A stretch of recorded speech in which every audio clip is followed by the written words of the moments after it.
Lord said, I will destroy man whom I have created from the face of the earth, both man and beast and the creeping thing and the fowls of the air. For it repenteth me that I have made them.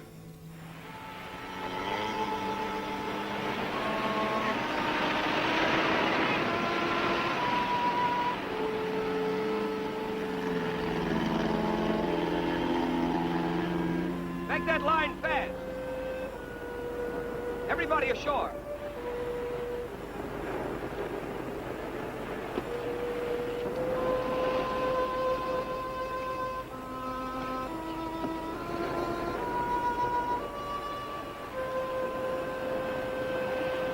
Strange. We can see only a small part of the island from this spot, but yet you can feel lack of welcome, lack of abiding life, huh? Yeah, I felt the same when I came here before to rescue your first crew. I not only knew that they were gone, but that they were lost completely and forever, body and soul. Please, Lieutenant. Some of those men were our friends from the same institute. I'm sorry, Miss Hunter. I'm not so sure you are right, Monsieur Quinlan. Maybe their bodies are gone, but who can tell of their souls, eh? Maybe if I call to them, they will answer. Their ghosts will answer. McLean!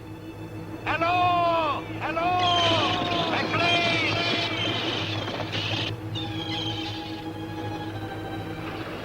Where is the house, Lieutenant? You can't see it from the shore. It's back in the hills, at the head of that gorge, just hidden in the cliff. How fitting. Might as well have a look at it. Well, they're coming in with the second load of supplies from the plane. Now let me set right up.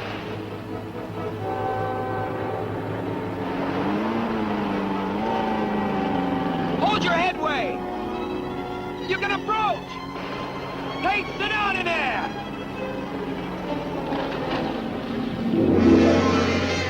Well, get him up! I see him, he's on the bottom!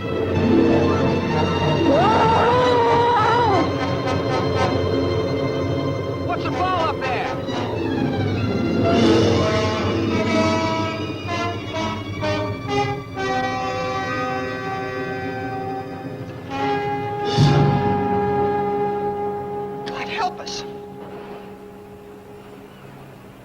Cover it.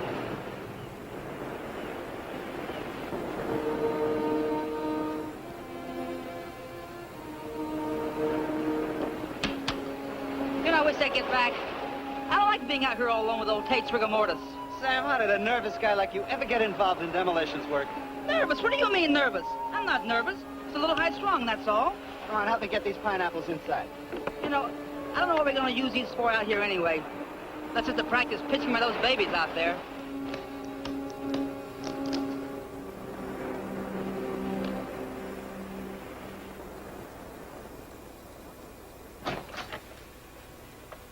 Took his head off. His head? I'm afraid so. We're going to take him back to Antiwetok for burial. I hope that man's death is not an omen of things to come. Frankly, Doctor, I wouldn't care to stay here with you. But if you run into trouble or you need extra supplies, you can always reach the base by radio. And as of this rotten weather, let us get back to the base at all. Something in the air is wrong. Can you tell me what it is, Lieutenant? I don't know, sir. Maybe it's because there's no sound. No animal noises of any kind.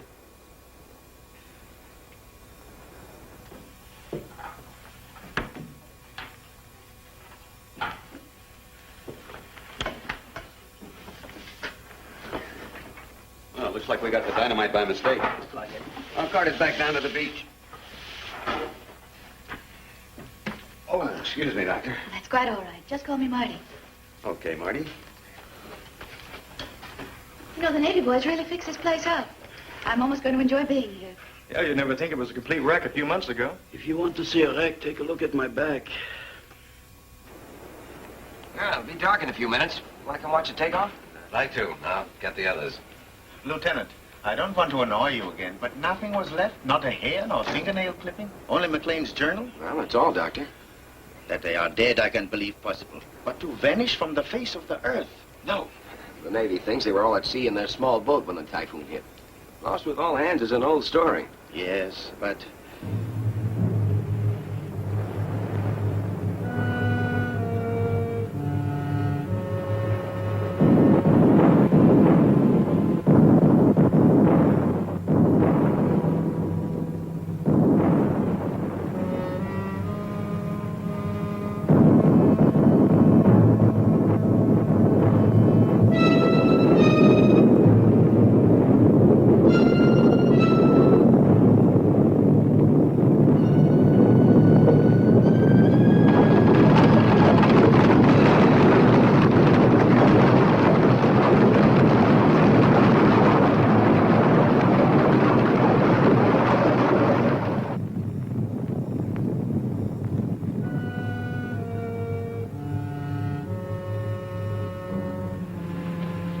Everybody okay? Yeah, it looks that way. You okay, Mac? Yeah, it's nothing that getting off this old pile won't cure.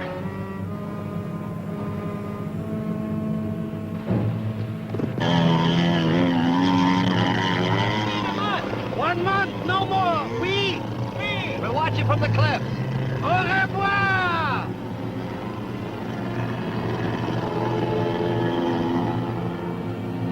Did you hear those sounds just before the quake? What sounds, mon ami? The deeper booming, rumbling. No, I'm afraid not. Dr. Carson means the explosions. We should get up to the cliffs.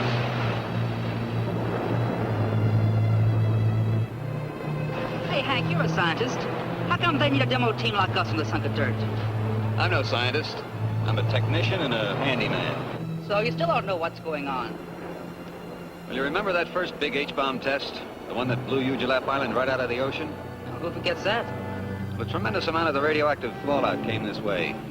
A great seething, burning cloud of it sank into this area, blanketing the island with hot ashes and radioactive seawater. Dr. Vigon's group is here to study fallout effects at their worst. Dr. James Carson is a geologist. He'll try to learn what's happening to the soil. The botanist, Jules Devereaux, will examine all the plant life for radiation poisoning. Martha Hunter and Dale Brewer are biologists. He works on land animalism while she takes care of the seafood. Dr. Carl Vigon is a nuclear physicist. He'll collect their findings and relate them to the present theories on the effects of too much radiation. We blow up mountains for the geologist Carson. But this is the second bunch of brains to come out here. What happened to the first? They were here, and a storm hit, and they were gone. That's all anybody knows. Doesn't anybody wonder? Everybody wonders. They just don't like to talk about it. Come on, we'll miss the takeoff.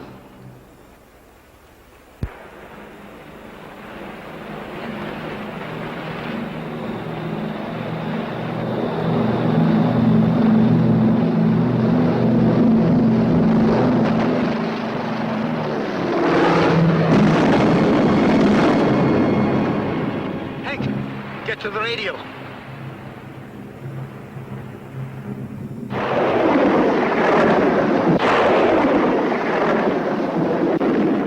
There's something. It's a commercial station. Probably Manila or Samoa. It's all from beyond the area of disturbance. I don't get a thing on the Navy bands. Keep trying. All those men killed. We can't even send word through this storm. The Navy will send a search plane, honey. No, the Navy will assume that Lieutenant Quinlan decided to remain here rather than risk the storm. I know Weetalk's probably getting as much static as we are. Probably. Which means we can't do anything until conditions improve. So why don't we let Hank keep trying while we begin our own work? We have to go over McLean's journal sooner or later, so it might as well be now. Then let us go into the living room.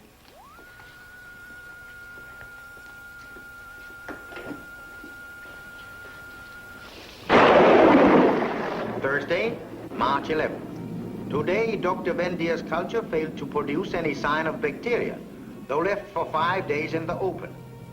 Friday, March 12th.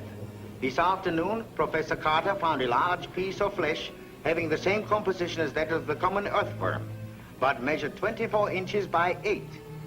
With this section as a measure, the worm-like creature would be more than 5 feet in length. Most intriguing is the tissue's consistency.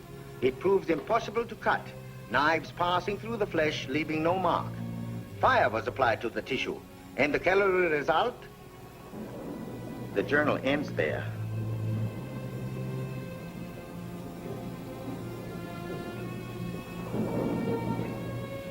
Well, it's getting very late. Why don't we work out tomorrow's schedule and then get some sleep? What about that 5-foot night crawler? Well, excuse me for being so stupid, me and that book you're reading. We weren't laughing at you, Hank. It's just that McLean didn't really mean to imply that the flesh was from a big worm. He said from a worm-like creature. You know, it might have been a sea worm. They've been known to grow much longer than 5 feet.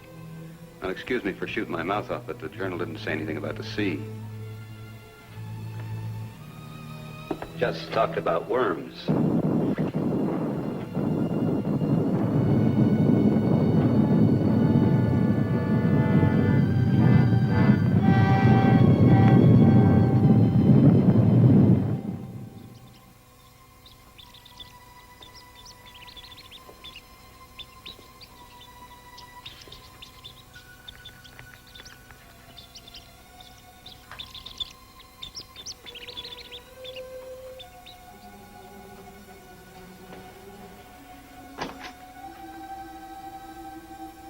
Nothing in my experience leads me towards McLean's worm theory.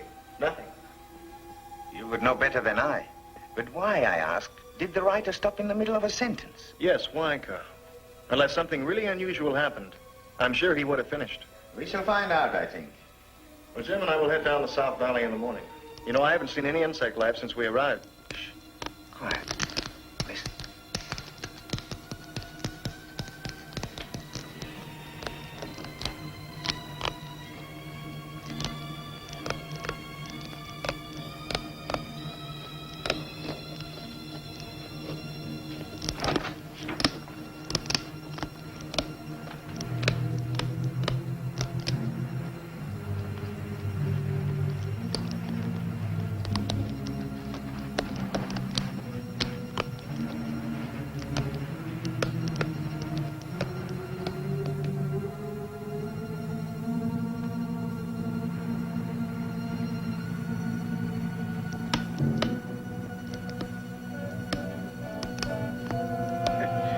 Just the wind.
You nearly frightened me to death. Well, no, I couldn't very well announce myself under watertight. Besides, you look scared down there. Well, I was scared. And lost, too. You know, Dale, it's funny, but I was using a big black rock as a landmark. But when I swam back, the rock was gone. Well, I did see something move near you. You did? I wonder what it could have been. I don't know. Just a big black shape moving through the kilt. Land crabs and seagulls. Everything else is dead. Hail! Arthur! What's the matter, Carson? Come up the path. We'll meet you. Come on, Hunter.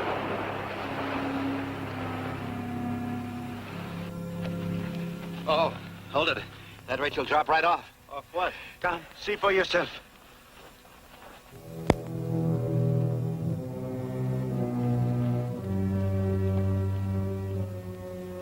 But only this morning I came along this path on my way to the beach. And it wasn't there. You mean this pit wasn't here before? It has only appeared in the last 20 minutes. And it's at least 50 feet deep. Nothing but land crabs. I want to go down there. No. Why not? You are a geologist. You know that a second disturbance would cause a cave-in that would crush anybody down in the pit.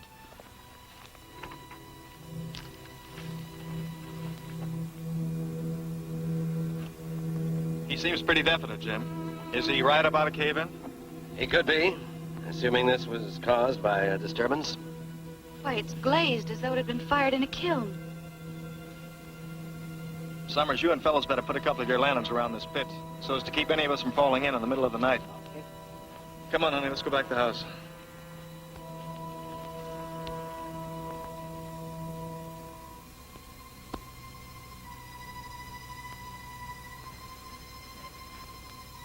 Martha, awake. Martha Hunter, awake. Awake, Martha. It is McLean. Awake. McLean? Martha, come to me. Help me. Help me.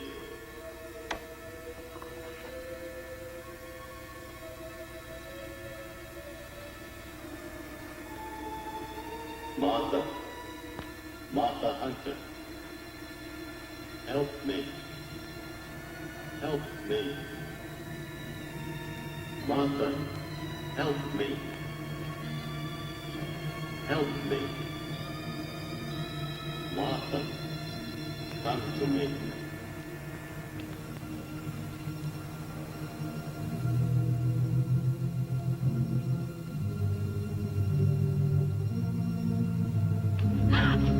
Jim, but... I So thought- you heard it too.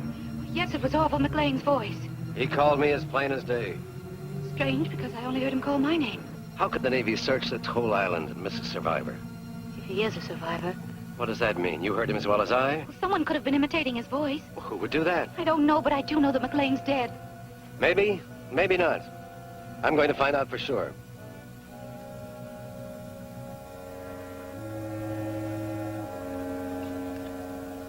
Jim, you're not going down there. Yes, I am. But Carl's against it. He's afraid of cave-ins. I'm not. Keep the sawmill out of sight. Jim, you don't know what's down there. What could be other than earth, water, and a few land crabs?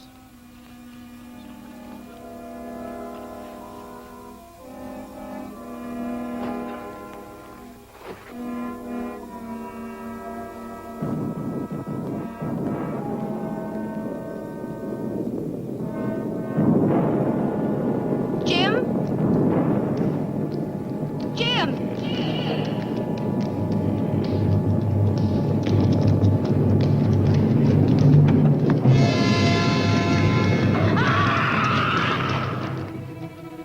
I see her. Marty. Oh, she has fainted. No more. It's all right, honey. It's all right. Where's Jim? He's in the pit. He went into the pit. I saw the rope go slack. He must have fallen during the quake. I warned him. Carson! Can you hear me? Are you alive? Dr. Michael, my leg, it's broken. We are coming for you. Don't try to move. No, Jules. But we must go down to him. Not this way. The rope may be too short. Then how? Through the caves. Great caves to the sea. But how do you know the caves connect with the pit? Gentlemen, for reasons I have guessed, Dr. Carson also, these caves must join the pit, because the pit was created from below, not from the surface. Dale, take Martha back to the house. The rest of us will look for Dr. Carson.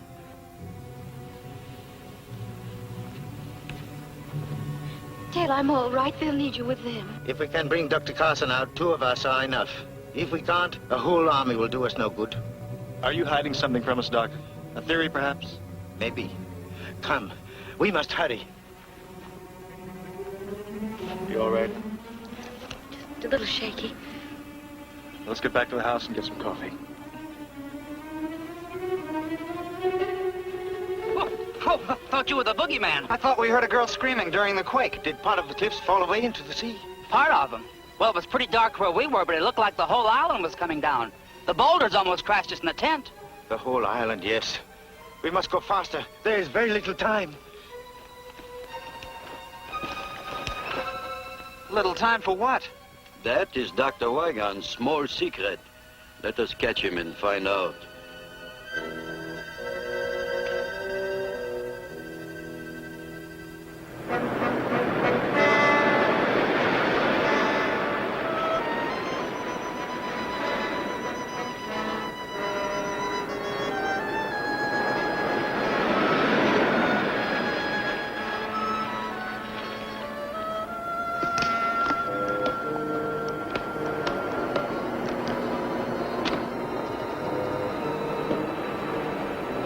Doctor, why did you try to stop me from throwing that rock?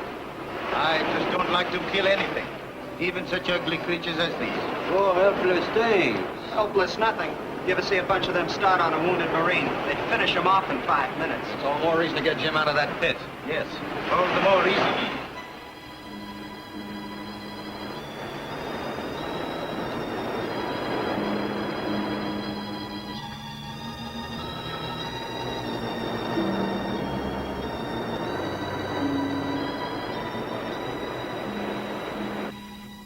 Now, what do you want with McLean's journal now, honey? I just thought I'd look through it and see what it was Max said about those great caves appearing in the sides of the hills. Well, it didn't say much, except that it always happened at night. She was right in here. There it is again. Another quake. No, the other sound. I heard it at the pit.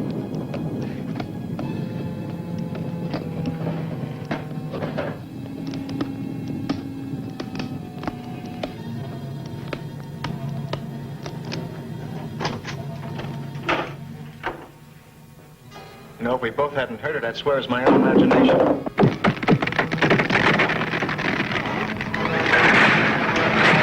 Dear, what can it be? I don't know, but I'm going to find out, and I'll stay here, Mommy. Don't go in there.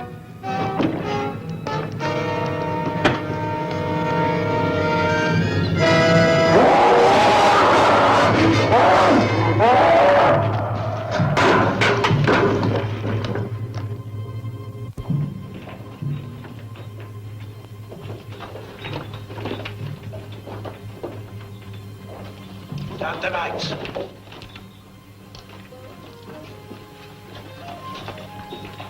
There's light ahead. It's coming from the pit. Carson, we are near you. Quiet. Come quickly. He's still alive. So let's get him out of here. We will get him out. But we must move with caution. Why?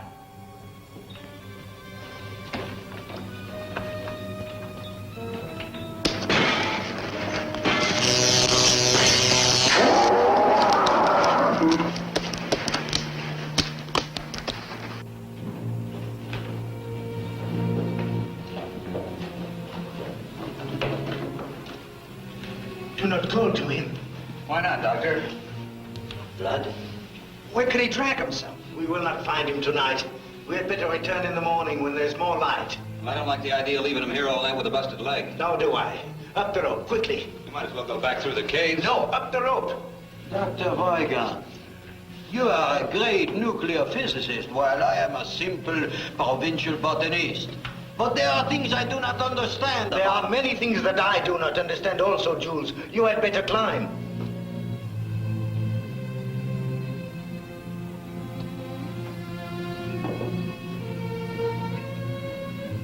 Our tent's just outside the cave. We don't have to go up the rope. Up the rope. I was afraid of.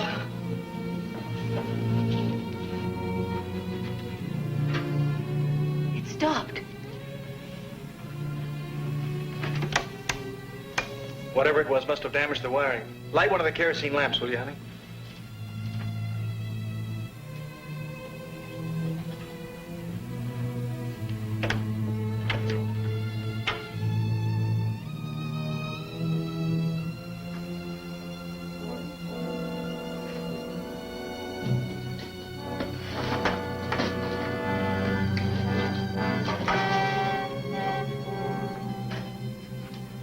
Here's your motive.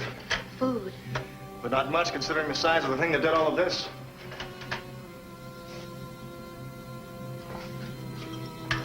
Guess there's no point waiting for the rest to get back.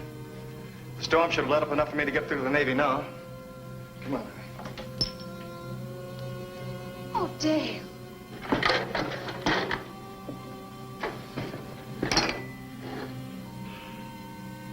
Whatever it was that did this deliberately destroyed the radio.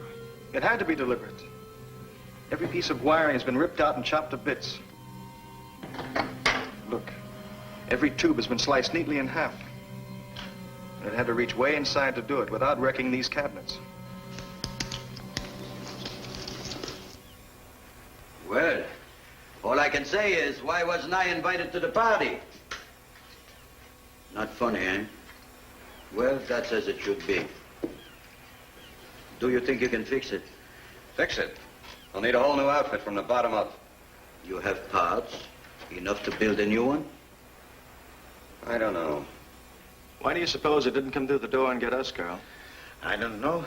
I can only guess. It would take considerable power to keep the intruder behind this door. There is power in the lighting in the living room. You mean it's afraid of electricity? I think so. Have you any other ideas? Once upon a time, there was a mountain. Hmm? Yesterday, when we came to this island, there was a mountain out there. Today, there's no mountain. I'm not surprised. You're not surprised at anything, are you, Doctor? I suppose you can tell us what tore up this room last night.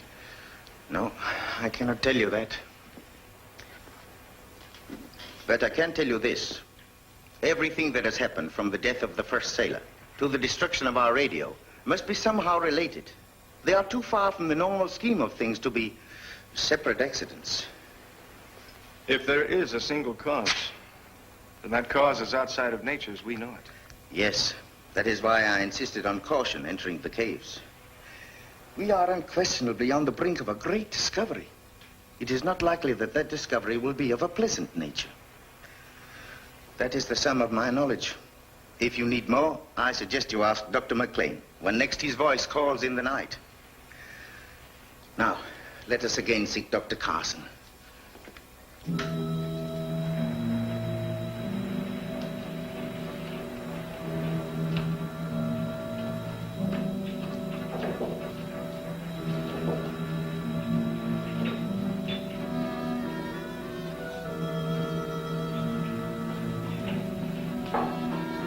I don't understand this. We've covered every exit from the base of the pit.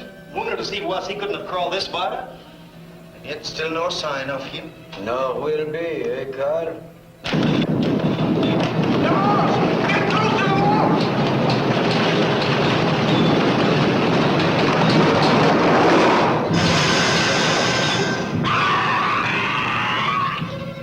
Something to tie it with. Top of my pack, Carl. You'll need a tourniquet, too. Hello there. Anybody alive? You all right? How did you know we were in here? We didn't. We were on the other side of the island. Well, what used to be the other side of the island? Most of us fell into the drink already. So we run in here when we heard you call. Call. We didn't call you. Whose voice did you hear? Well, it sounded like the other guy. You know, the fellow fell into the pit. So he is still alive. If we do not move fast, Jules will not be alive. Come, give us a hand.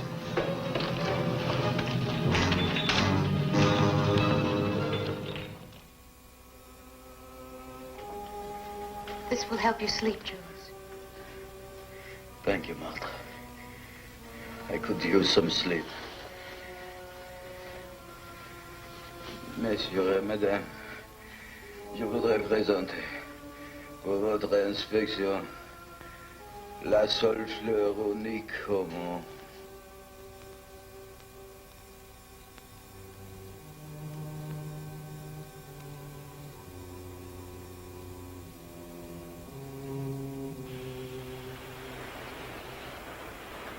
Give me two. Here's two. And I'll take one. Bet you 10. Okay, I bet you 10, and I'll raise you 10. If you're not careful, you'll raise us both 10 feet. What's the matter, nervous? What do you mean, nervous? Okay, what do you got? 3 queens.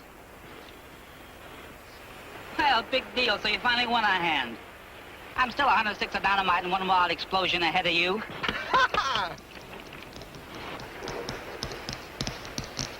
What's that? Sounds like a kid dragging a stick across a picket fence. We ain't got no picket fence out here.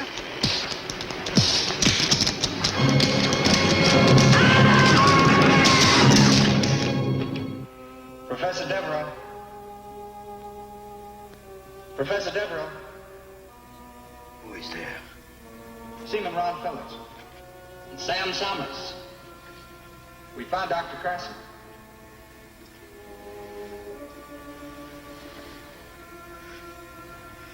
Where are you? We're outside. We can take you to Dr. Carson, but you've got to be quiet. Very quiet. Will you come? Yes. Come down the path toward the big pit. We'll meet you there and lead you to Carson. I will be there.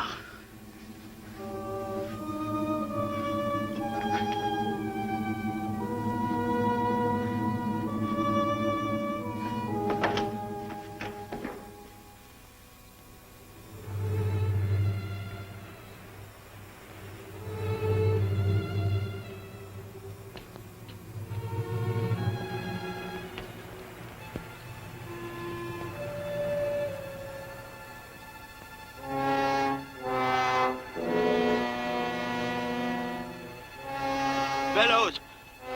Summers! We're right here, Professor.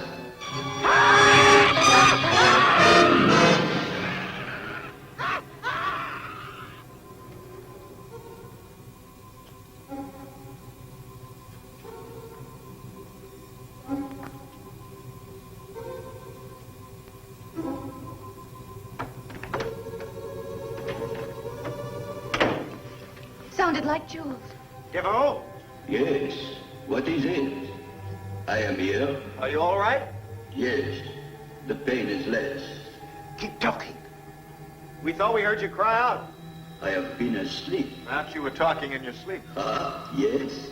Then I hope I did not blemish the reputations of any fair ladies I may have known. You didn't mention any names. I never asked any names. Tell me of this cry you heard. It sounded like you. Like you would have sounded in your death agonies. It could hardly have been me, Doctor. When I have been here all the time, dreaming of all the things I might learn to do with only my left hand. I dreamed it was fixed with a hook. And when I... Congratulations, Dr. Weiger. Where are you? Where all of you soon will be. I shall be back tomorrow night. Bonsoir. Devereaux! Devereaux! What does it mean, Doctor? He is dead. But he spoke, Carl. It's supposed to be a ghost story? No. No, I do not believe in ghosts. We are dealing with a man who is dead, but whose voice and memory live. How this can be, I do not know. But its implications are far more terrible than any ghost could ever be.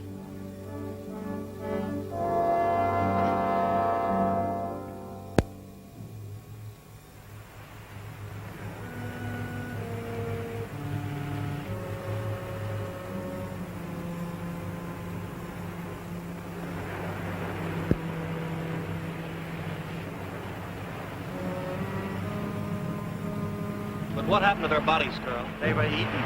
Even the bones? The bones are, I think, hidden. Most of the dynamite is gone. Huh? Dynamite? But not for grenades. I don't understand it. I don't understand it. Well, I may as well pick up what's left. Yes, we shall need them. We shall have to stay away from the beach hereafter. Come, Hank, we still have the radio to repair. Tonight we will wait for Jules to speak to us.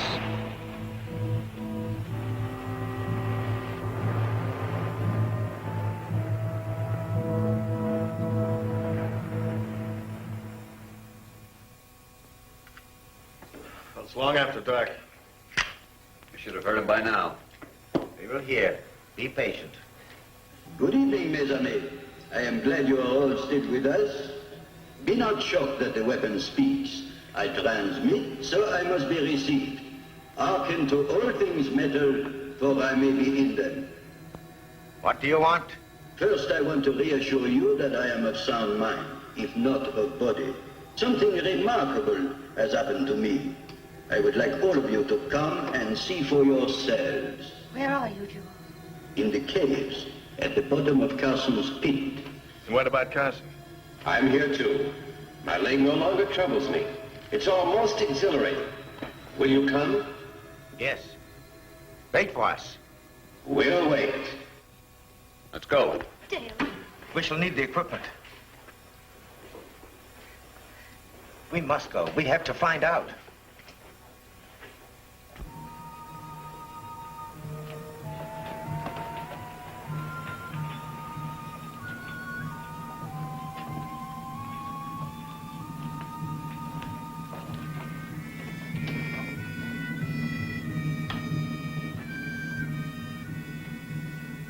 We are here! Show yourself!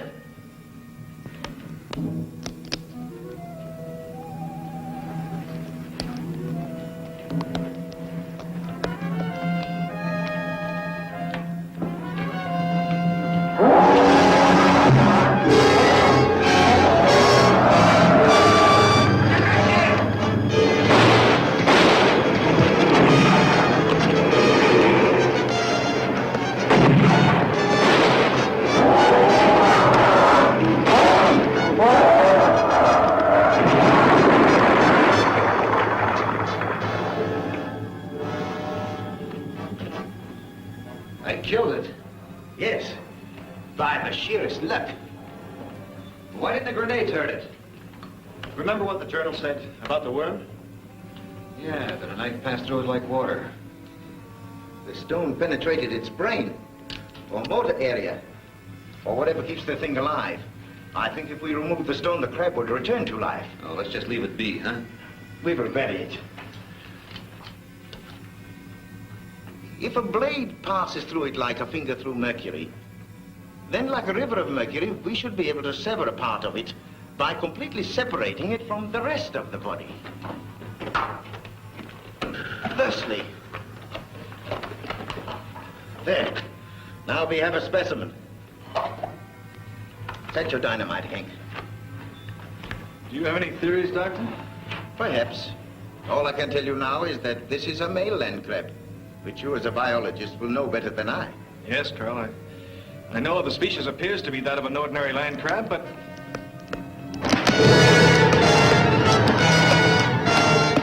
Out, quickly!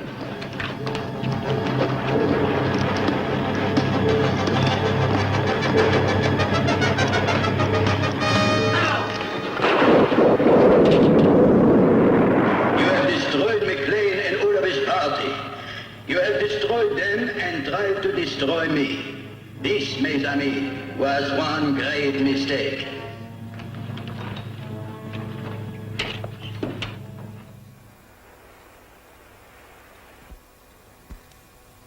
Well, Doctor? Oh, this is ridiculous. The molecular structure of this crab is entirely disrupted. There's no cohesion between the atoms. I don't understand. Nor do I. Apparently, we have one of those biological freaks resulting from an overdose of radiation poisoning. The way to explain it is, look, electricity. The free electron in the copper atom breaks off to circle the next atom, taking the charge along the wire. Do you follow me, Hank? I think so. The free electrons jump from atom to atom along the copper at the speed of light. I remember that from high school. Yes, atom to atom. Well, something like that has happened to our crab. But instead of free electrons, the crab has free atoms, all disconnected. It's like a mass of liquid with a permanent shape. Any matter, therefore, that the crab eats will be assimilated in its body of solid energy, becoming part of the crab. Like the bodies of the dead men? Yes. And their brain tissue, which after all is nothing more than a storage house for electrical impulses. That means that the crab can eat his victim's brain, absorbing his mind intact and working. It's as good a theory as any other to explain what's happened. But, Doctor, that theory doesn't explain why Jules and Carson's minds have turned against us. Preservation of the species. Once they were men, now they are land crabs. Okay, Professor. How are the crabs blowing up the island? I am not sure. But imagine they are able to send out arcs of heat. They are packed with it.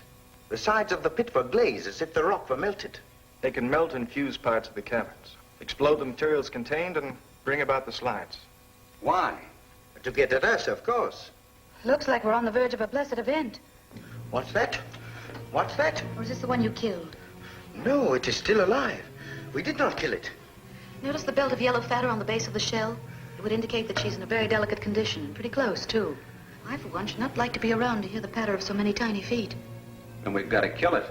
Kill it? It's easier said than done, Hank. Oh, now, wait. This needs some thought. Doctor, you're not going to suggest that we save it for science. That would be suicide. No, thank you, Martha. I have no ambition toward becoming a mad scientist. But I do think we ought to try and capture the thing. Would you not like to examine a live specimen? Certainly I would. But I had a chance to see how the specimen examined the lab wall last night. Hey, take a look at this.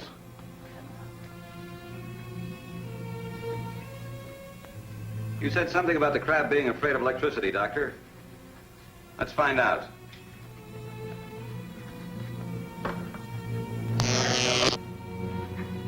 Ashes. The electricity destroyed the leg in less than a second. That proves that the crab is negatively charged. Yes. Then, Hank, you must create a trap of positive energy. Ha! It works! Well, sure it does, Doctor. It's easier to build than a model airplane. The charge must be just strong enough to de-energize the crab. Long enough for us to remove the claws and cage it. But not strong enough to kill the thing. Well, that's fine, Carl, but how do we get the crab to step into it? Apparently, the creature sleeps by daytime. We must take the ark and place it in one of the well-traveled cave routes. He has 8 legs with which to step on the plate. I am sure he will manage. Yes, but you'd better select a new approach to the cave. The beach entrance is completely underwater, and the pit is...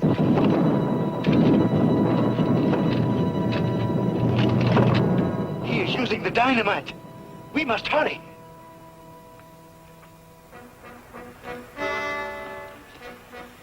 You've already lowered the electric eyes into the cave? Yes, you must place them either side of one of the upper caves. The lower caverns will be flooded by now. Use the underwater channels to the ocean as your escape. We'll try to attract his attention from up here. Take care, honey.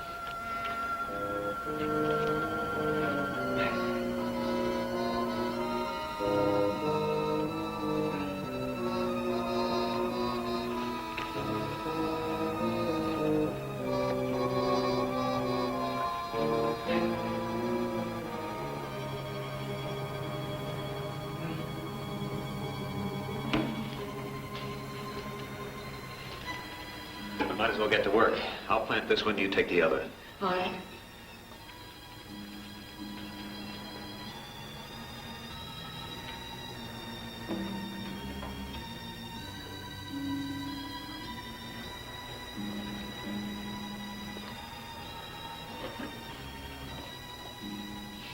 Lonesome in here.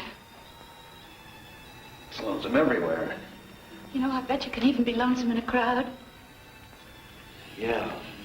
Unless, of course, you found that special someone. You found him yet? Why do you ask? Because behind that wall.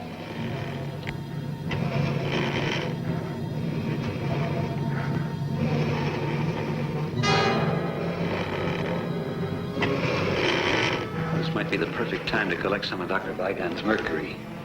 If I can't make it back, you get out of here as fast as you can. Thank you.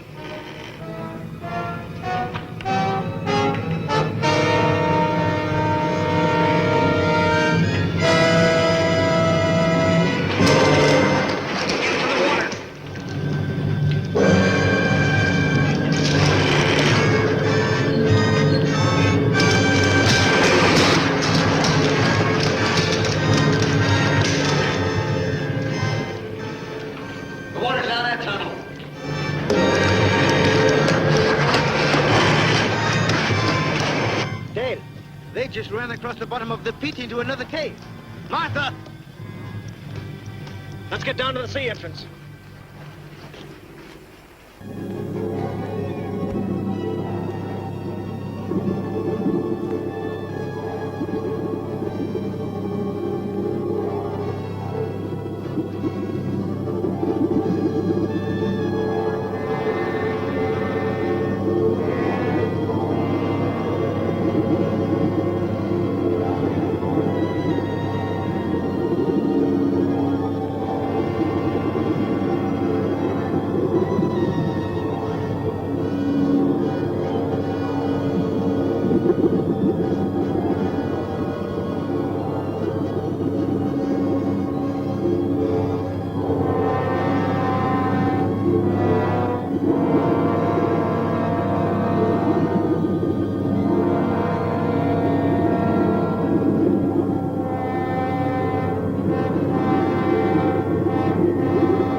no good shooting, Dale.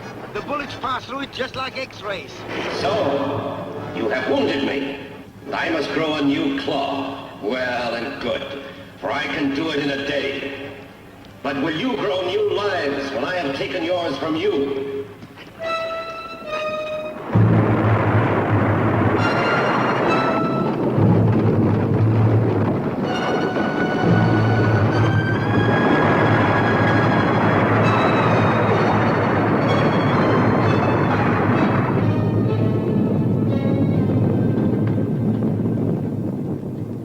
You think it'll work now, Hank? It should. Everything's put together. The generator's always worked. All we have to worry about is the strength of our signal. That is, if Dr. Devereaux and Carson will leave us alone long enough to try it out. I'm afraid they won't. Rather than our receiving radio signals, they would prefer to receive us in that great common stomach of theirs. Well, come on, Carl. Let's go out and see what's left of this rock. I hope there is still something left upon which to stand. Well, I guess it's about time I fixed us some food.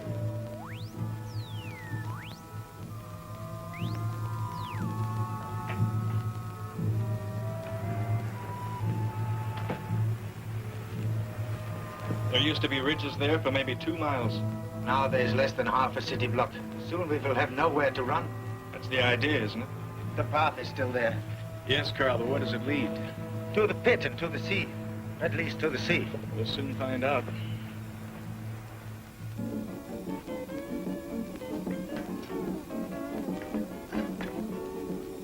Aloha, Malahinis. This is your favorite disc jockey, Pineapple Joe. Listen now to Mokakima and his Molokai boys playing Moana Loa Lava. It's working. Only the receiver, not the transmitter. Well, can you fix it? I don't know. Maybe with this telegraph key and a Morse code setup. Well, we don't have to worry about the pit any longer, Carl. No. Shall we go? Might as well. It's not wasting any time. Sound came from over there. Let's go. Oh, Hank, I don't know what we'd have done without you. Where did you ever learn to fix all these things? In the Navy during the war. And I knocked around a lot in the radio and the TV repair business. You ended up in the South Pacific. Yeah. How'd you get here? Well, after Dale and I graduated, we stayed on at the Institute and research. You've been together ever since? Uh-huh. And when his promotion comes through, we'll be making it a lifetime partnership. Yeah. Well, let's go find Carl and Dale and tell them this thing works.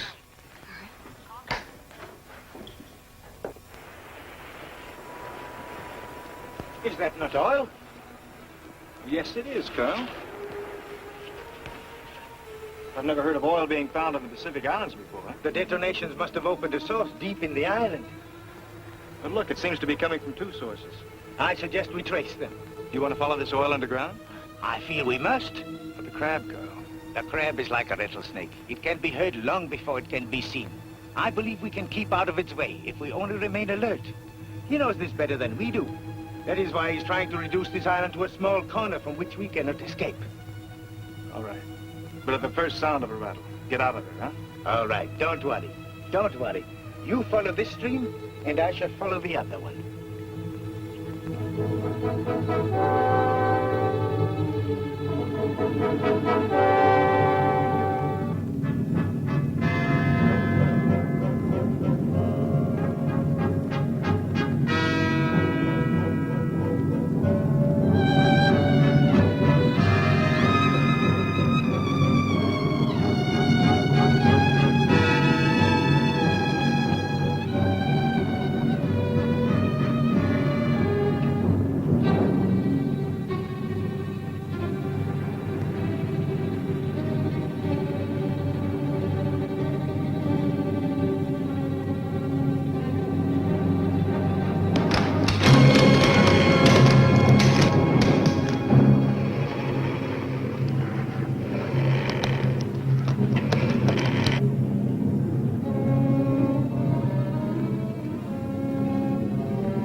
Carl's down in the cave. Why did he go? Never mind. The crab is heading straight for him. We've got to get him out before it's too late. Now let's go.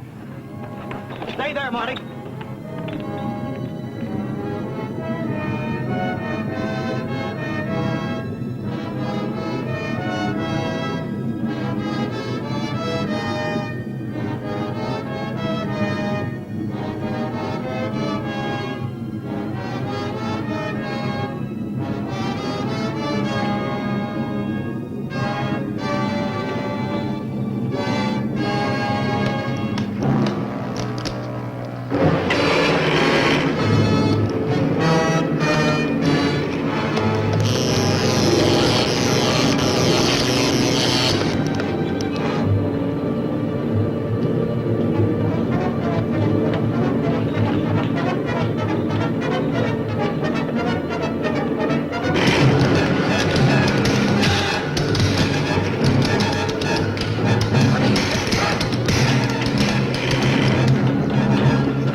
Did you kill it?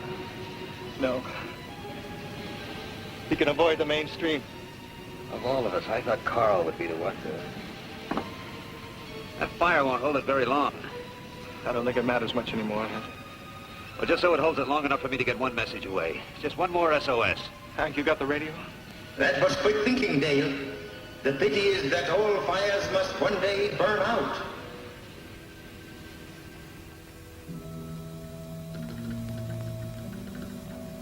You getting through, Hank? How should I know? I'm not on the other end of this thing. Oh, Hank, you must get through. I know it. It's gone dead. I am afraid that won't help you, Hank. By the time ships and planes can arrive, this island will have vanished beneath the waves of the sea. But you will not drown. You will be a part of me. And as with McLean, there will be no evidence of how you vanished, or of my existence. We will rest in the caves and plan our assault upon the world of men.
These will be now, Hank. But I got 2 grenades left. How about you? I got 4. Let's see what's in the toolbox.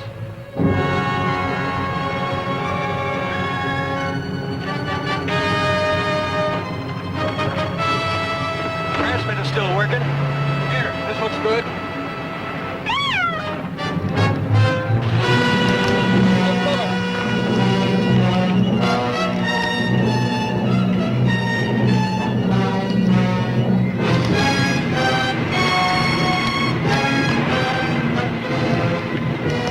Let's try and blast it, Hank.